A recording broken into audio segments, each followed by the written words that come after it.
I'm Dr. Saruj Meena from National Institute of TB and Respiratory Diseases. I'm working as a senior chest specialist here.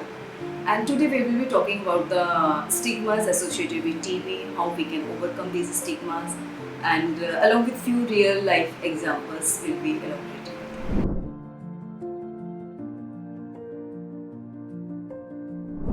So TB, if I say tuberculosis, it is a contagious disease when we talk about the stigma. So that is the main stigma is because of its contagiousness. But on the other hand, I would also say not all forms of TB are contagious. There are certain lymph node TBs which are not contagious. There are pleural effusions which are not contagious. Only the TB which is spread by coughing is contagious. But if we there's a lot of still stigma because another reason is because of the poor awareness in the society. TB still have a stigma, and the patient tend to hide the symptoms from the community, from the family members.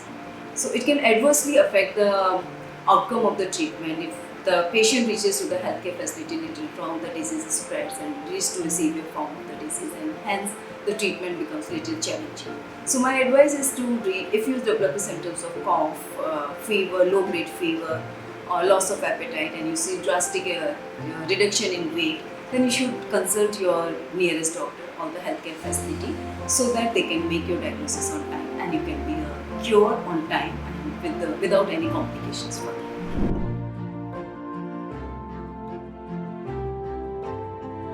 So as I said, TB carries a stigma, so definitely family and community plays a major role in taking care of that stigma. So first of all, family can provide an emotional support when the patient is undergoing the treatment. Family can provide the psychological support when the patient is undergoing treatment. Can provide the nutritional support, which is a very important part in the treatment of tuberculosis. So drugs are very important, but at the same time, I will also say a good nutritious, high protein diet is equally important. There are many government policies through which we are giving food baskets to the TB patient, financial support to the TB patient the government is providing. But still that is not sufficient. So we need a family support and a community support. These patients should not be treated as something who can they should not be basically isolated, should not be treated, they should be treated with little sympathy and should be empathetic. Our behavior towards them should be empathetic. So family can also support while traveling in dealing with the complications these patients face, and community can also be helped, and they should not be isolated, this patient. They should very well be the part of the family to the treatment and should be given full family support.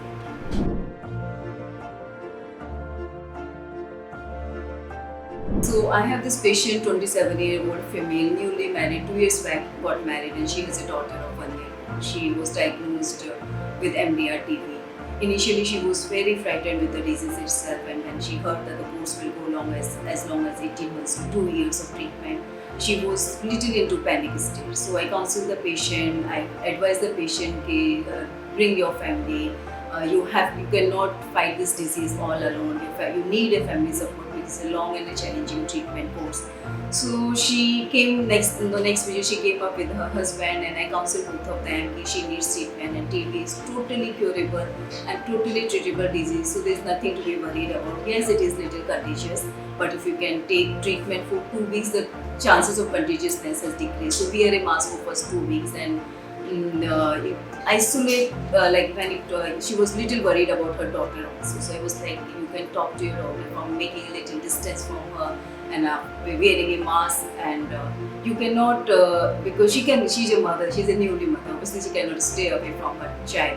So with that she understood, her husband understood, and he promised me to support her throughout the illness, throughout the course of the treatment.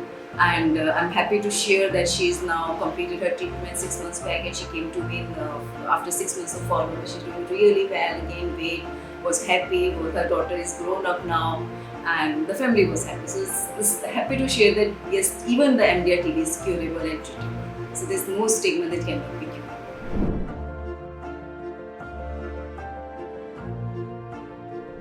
So my message will be, yes, TB is contagious, but we should not separate the TB patient. We have to support the TB patient, both in terms of emotional, financial, nutrition, in every way. And it is not a stigma. It is a disease which is caused by a bacterial infection, And like other bacterial infection, this is also totally treatable and a curable disease. So with good emotional support, good psychological support, good nutritional support, and regular intake of drugs, it is totally curable.